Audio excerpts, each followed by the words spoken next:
لیکن وہ لوگ اس کے لیے قطعاً تیار نہیں ہوئے۔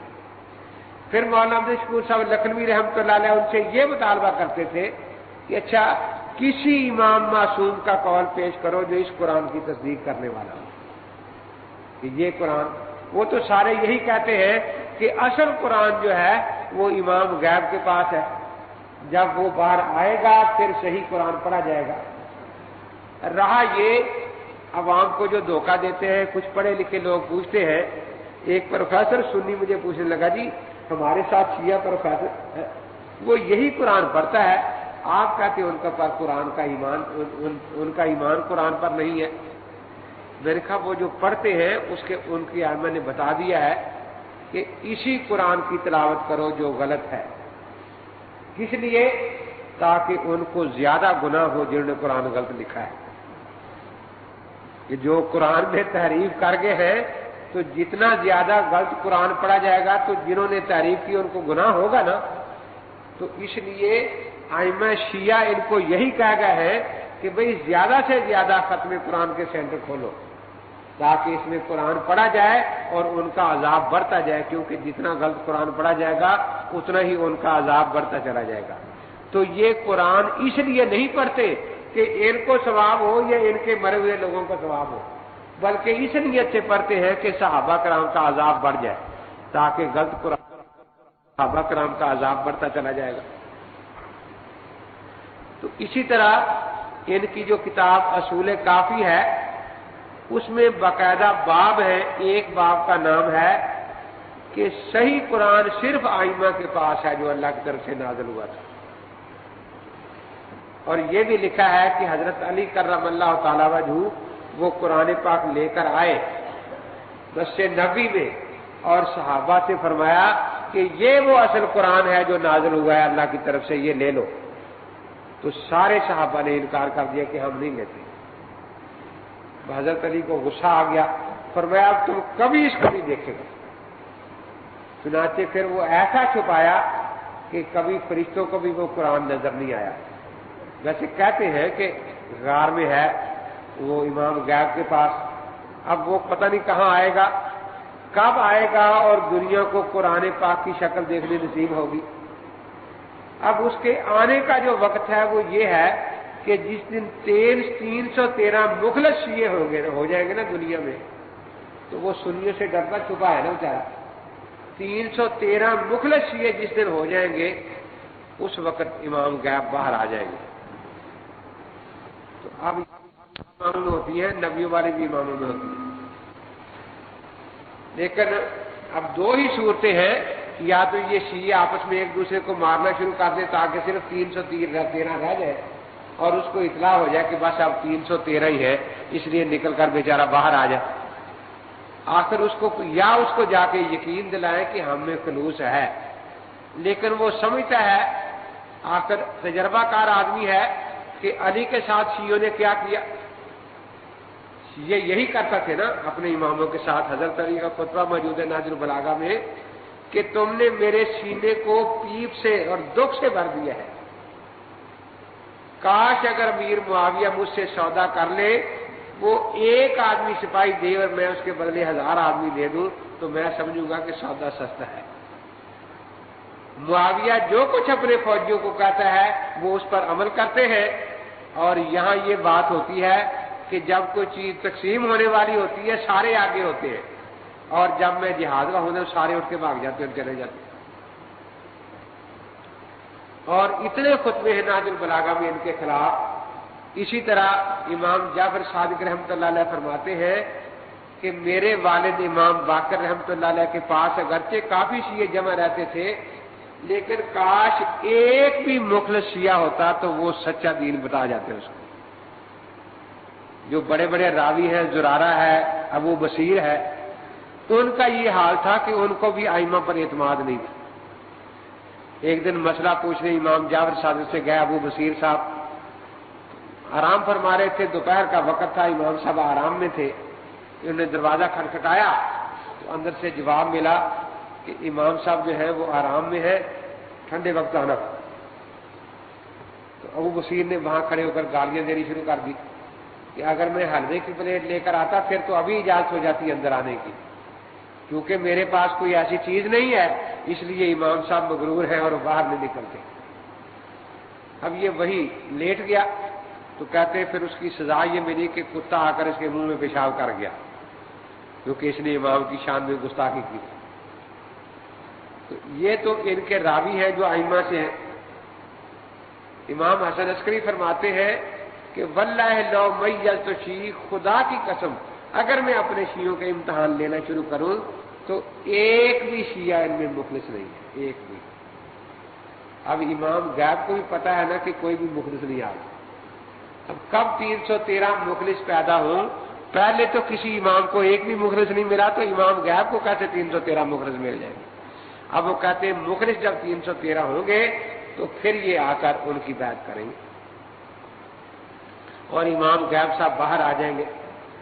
اسی طرح تحریف کہتے ہیں غیر اللہ کے کلام کو بدل ڈالے۔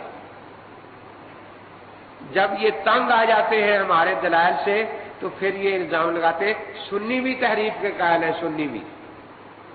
اب سنیوں پر الزام کیسے لگاتے ہیں کہ سنی اس بات کے قائل ہیں کہ کچھ آیات منسوخ ہو گئی، منسوخ التلاوت ہے۔ اب منسوخ تو اللہ نے کیا نا، اللہ کو حق ہے کسی حکم کو منسوخ کر دینے کا۔ تحریف یہ نہیں ہوتی کہ اللہ تعالیٰ منسوخ کر دے، اس کو تحریف ہے کہ غیر اللہ، جیسے یہ کہتے ہیں کہ حضرت عثمان نے بدل دیا، یا ایھا الرسول بلغ ما انزل الیک فی ولایت علی والائمہ من بعدہ۔ اب کہتے آیت یوں نازل ہوئی تھی اور انہوں نے یہ بدل دیا، جس کا نتیجہ کہ پورا دین ماننا پڑا خام کا، ورنہ صرف علی کی امامت مان لیتے دین بات پوری مکمل ہو جاتی، کیونکہ اللہ نے رسول کو بھیجا صرف علی کی ولایت کا اعلان کرنے کے لیے۔ ان کنتم فی ریب مما نزلنا علی عبدنا فی ولایت علی والائمہ من بعدہ۔ اللہ نے بتایا کہ قرآن پاک معجز ہے۔ اب اگر اس تو مان لیا جائے کہ آیت یوں آئی تھی تو معلوم ہوا کہ سارا قرآن معجزہ نہیں، صرف وہ آیتیں معجزہ تھیں جن میں حضرت علی کی ولایت کا ذکر تھا اور وہ اس قرآن میں ہے نہیں، تو معلوم ہوا کہ یہ قرآن معجزہ نہیں رہا۔ تو اس طریقے سے اس میں اصول کافی میں بہت سی روایتیں ایسی مل رہی ہیں، پورے باب باندھے ہوئے ہیں۔ تو نسخ کا نام یہ پھر تحریف رکھ کر مسلمانوں کو الزام دیتے ہیں، اہل سنت والجماعت کو، کہ دیکھو جی یہ بھی تحریف کے قائل ہے۔ سورہ احزاب کہتے ہیں کہ اس میں 70 آیتیں اب نہیں ہیں، تو منسوخ التلاوت ہم کہتے ہیں نا ان کو، ہم نے کبھی اس کو تحریف نہیں کہا۔ اسی طریقے سے یا پھر یہ کرتے ہیں کہ اختلاف قرات کی روایتیں اکٹھی کرتے رہتے ہیں کہ جی فلاں قاری نے ارجلکم پڑھا ہے اور فلاں قاری نے ارجلکم پڑھا ہے، تو معلوم ہوا کہ یا یہ غلط ہے یا وہ غلط ہے، حالانکہ اس کا تحریف کے ساتھ کوئی تعلق نہیں، کیونکہ تحریف کہتے ہیں اللہ کے کلام کو کوئی انسان بدل ڈالے۔ اختلاف قرات تو دونوں پڑھنے کی اللہ کی طرف سے اجازت ہے نا، کہ ارجلکم پڑھ لو یا ارجلکم پڑھ لو، تو یہ اللہ کی طرف سے اجازت ہے۔ اس لیے اب یہ عوام کو دھوکہ دیتے رہتے ہیں، اختلاف قرات والی روایتیں اکٹھی کرتے رہتے ہیں یا نسخ والی باتیں اکٹھی کرتے رہتے ہیں اور ان کو تحریف کا نام دے کر پھر یہ سنیوں پر الزام لگاتے رہتے ہیں کہ دیکھو جی یہ سنی بھی تحریف کے قائل ہیں اور الٹا ڈانٹتے ہم کو رہتے ہیں۔ تو اس سے یہ بات واضح ہوگی۔ دو باتیں میں نے آج کے درس میں عرض کی، ایک تو صحابہ کرام کا مقام اہل سنت والجماعت کے ہاں کیا ہے، وہی جو قرآن پاک نے بیان کر دیا، اور رافضی جو ہے ان کے ہاں صحابہ کرام کا مقام کیا ہے۔ دوسرا یہ کہ قرآن پاک جو خدا کی آخری کتاب ہے، اس پر نہ شیعہ کا ایمان ہے اور نہ ہو سکتا ہے۔ اس پر میں نے وضاحت کر دی کہ شیعہ ہر قسم کی تعریف کے قائل ہیں کہ قرآن میں زیادتی بھی ہوئی، ایسی زیادتیاں کی گئی کہ یقیمون بہا دائم الکفر، جس سے کفر کے ستون کھڑے ہوتے ہیں۔ اس میں کمی بھی ہوئی، ائمہ کے نام نکال دیے گئے، کہتے ابو بکر عمر وغیرہ کا نام منافقوں میں درج تھا قرآن پاک میں سب کہ یہ منافق ہے، اور حضرت عثمان نے جب قرآن جمع کرایا تو ان کے نام نکال دیے تاکہ لوگوں کو پتہ نہ چل جائے معاذ اللہ کہ یہ منافق ہے۔ تو تحریف کبھی قائل ہے کہ اس میں بہت سی آیتیں نکال دی گئی، بہت سے الفاظ کہتے بدل دیے گئے۔ اللہ تعالی نے آیت نازل کی وسلام علی آل یاسین، اور عثمان نے کر دیا الیاسین، آل یاسین کو بدل کر، کیونکہ آل یاسین تو اہل بیت ہے نا، یاسین حضور پاک کا کہتے نام ہے، تو اس لیے انہوں نے آل یاسین کو الیاسین کر دیا۔ صراط علی تھا، اس کو صراط علیہ کر دیا۔ وَإِذَا قَرَأْتَ وَإِذَا فَرَغْتَ، سورہ علم نشرہ، اذا فرغت فنصب، کہتے فنصب نہیں تھا، فنصب تھا کہ نماز سے سلام پھیرتے ہی علی کو اپنا ولی عہد مقرر کر دو، خلیفہ بنا دو، فنصب۔ تو حضرت علی رسول اکرم ہر نماز سے سلام پھیر کر علی کی نبوت کا اعلان کرتے تھے، لیکن پھر بھی دنیا میں مانا کسی نے نہیں۔ تو اس انداز کی تحریفات، پھر یہ کہ آیت تطہیر جو ہے اس کا مقام بدل دیا، ترتیب بدل دی، خواہ ازواج مطہرات کے درمیان میں اس کو رکھ دیا تاکہ لوگ دھوکہ کھا جائیں اور اس سے ازواج مطہرات مراد لے لیجیے۔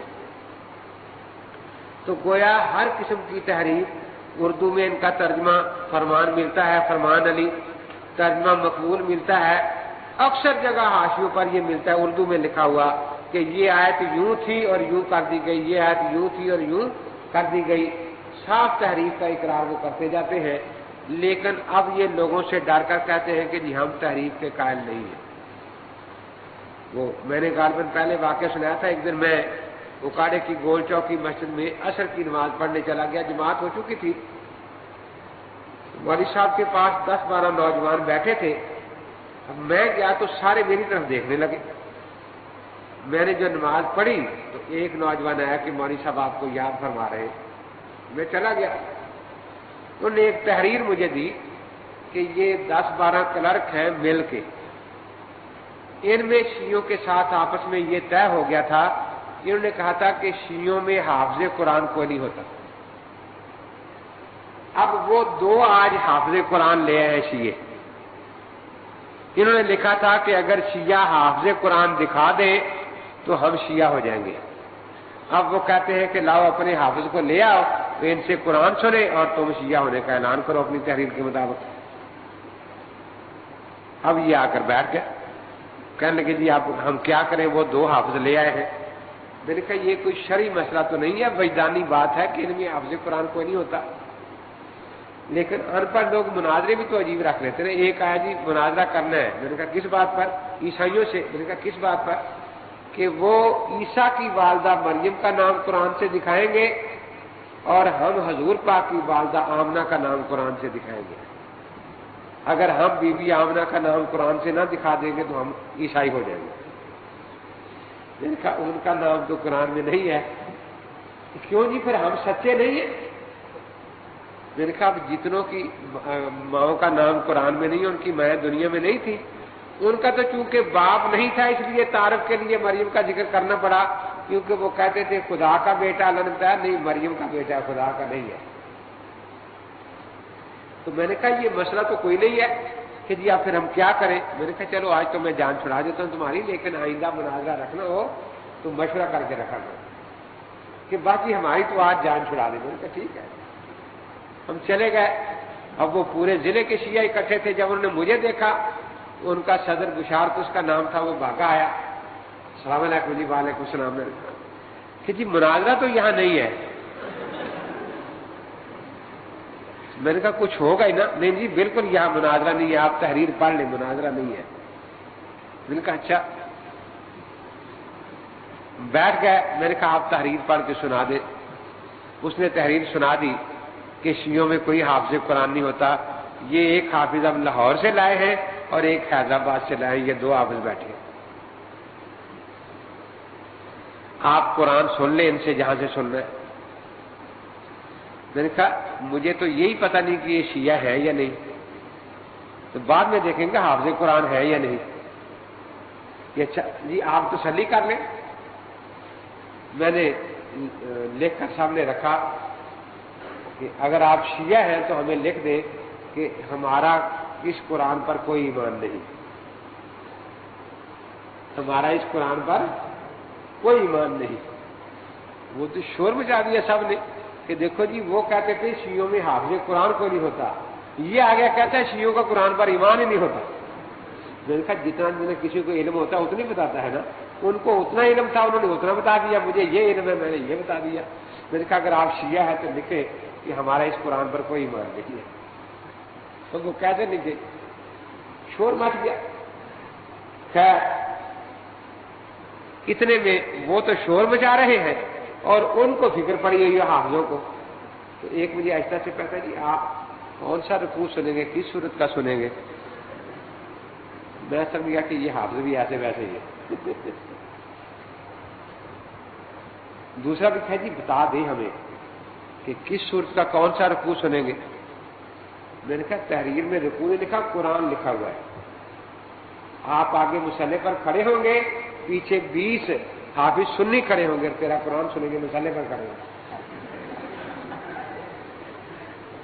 اب مصلی پر قرآن سنا تو وہی سنا جس نے مصلی کا تجربہ کیا ہوگا. اچھا بڑا یاد ہو تو آدمی بھول جاتا وہاں جا کے. تو میں نے کہا یہ قرآن لکھا ہوا ہے، رکوع نہیں لکھا ہوا، یا سورت نہیں لکھی تو سورت سن لی ہے، قرآن لکھا ہوا ہے. پورا قرآن آپ کو آگے کھڑے کریں گے اور 20 یا 10 15 یا 20 حافظ ہمارے پیچھے کھڑے ہوں گے اور آپ سے پورا قرآن سنیں گے مصلی پر کھڑا. وہ دونوں کھڑے ہو گئے، یہ ہم نہیں سنا سکتے. یہ کوئی طریقہ ہے پورا قرآن مصلی پر کھڑے ہو کے سنیں گے؟ اب وہ شیعہ ادھر شور مچا رہے ہیں کہ دیکھو یہ کہتے قرآن کو نہیں مانتے. میں نے کہا بھی وہ نہ شیعہ نکلے نہ حافظ ہی نکلے، وہ دیکھو بھاگے جا رہے ہیں، ان کو روکو. وہ کہو بیٹھو تو صحیح. کہتے بیٹھے، وہ کہتے مصلی سننا ہے، پورا مصلی پر کھڑے ہو کے قرآن سننا ہے. تو ہم کیسے سنائیں گے مصلی پر کھڑے ہو کر قرآن؟ وہ کہو بیٹھ تو جاؤ نا. کہتے کیوں بیٹھے، ہم کام کا بیٹھے. وہ کہتا ہے قاری ہمارے آ رہے ہیں، حافظ آ رہے ہیں، مصلی پر کھڑا کریں گے، پیچھے کھڑے ہو کے قرآن سنیں گے. وہ بھاگ گیا. مقصد یہ ہے وہ بیچارے جو ہمارے کلرک تھے وہ بڑے خوش ہوئے، کریں گے اچھا ہوا آپ نے ہماری جان چھڑا دی، ورنہ یہ تو ہمیں بہت تنگ کر رہے تھے. تو یہ 2 باتیں میں نے آج عرض کی ہیں. وآخر دعوانا ان الحمد للہ رب العالمین. اب یہ آپ کی چٹیں بھی دیکھ لینا. مروان جس کو شیخان نے اپنی طرف سے مدینہ نے نکال دیا تھا، لیکن عثمان نے اس کو مدینہ میں رہنے کی اجازت کیوں دی؟ اچھا یہی غلط ہے کہ مروان کو وہاں سے نکالا تھا. اصل میں مروان کے باپ کو نکالا گیا تھا، حکم کو، کیونکہ وہ مسجد زراعہ والا جو قصہ تھا نا، تو یہ منافقوں کے ساتھ سازش میں شریک تھا، اس لیے حکم کو نکال دیا گیا تھا. یہ طائف میں جا کر آباد ہو گیا تھا. تو شیخین نے بھی ان کو آنے نہیں دیا حکم کو، تو یہ حکم اور مروان وہی رہے.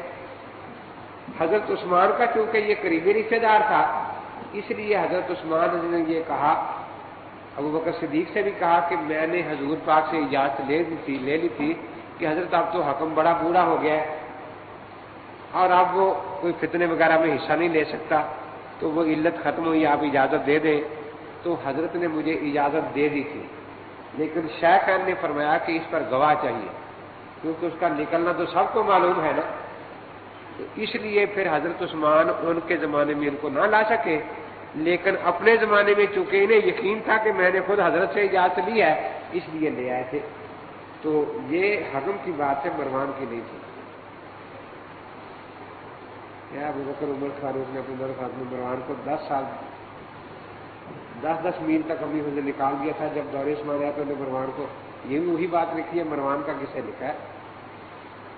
حالانکہ وہ قصہ اس کے بعد حضرت ایسے کے سامنے یہ آتا ہے وہ کہا تو کیا ایسا دے اختر کتاب پھر مصدرک کالا صحیح رسنات. یہ تو مصدرک دیکھنے سے پتہ چلے گا یہ کیا قصہ ہے. مصدرک کس نے لکھا؟ جن کو پتہ ہے؟